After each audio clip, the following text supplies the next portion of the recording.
अस्सलाम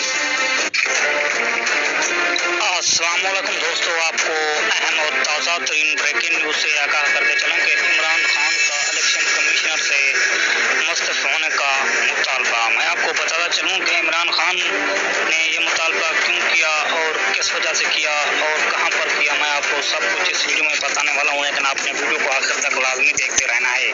मैं आपको बताता चलूँ, और इमरान खान का कहना था कि हर शहर, हर गली, हर सड़क और हर मैदान में निकलूंगा और मेरी आवाम भी हर मैदान निकले, और क्योंकि लोगों को बताए कि हम मुसलमान हैं और मुसलमानों की हुकूमत होनी चाहिए, और सरदारी और फजल रहमान ये हिंदू हैं। आपने अभी तक भी मेरे चैनल को सब्सक्राइब नहीं किया तो सब्सक्राइब ज़रूर कर दें और घंटी के निशान को भी दबा दें, नोटिफिकेशन को ऑन कर दें, घर नहीं आने वाले ऐसी लेटेस्ट न्यूज़ आप तक पहुँचती रहे। मैं आपको बता चलूँ कि इमरान खान ईमानदार आदमी है। आपने ये कमेंट्स में ज़रूर बताना है कि अगली हुकूमत इमरान खान की होनी चाहिए या नवाज शरीफ शहबाज की। Thanks for watching.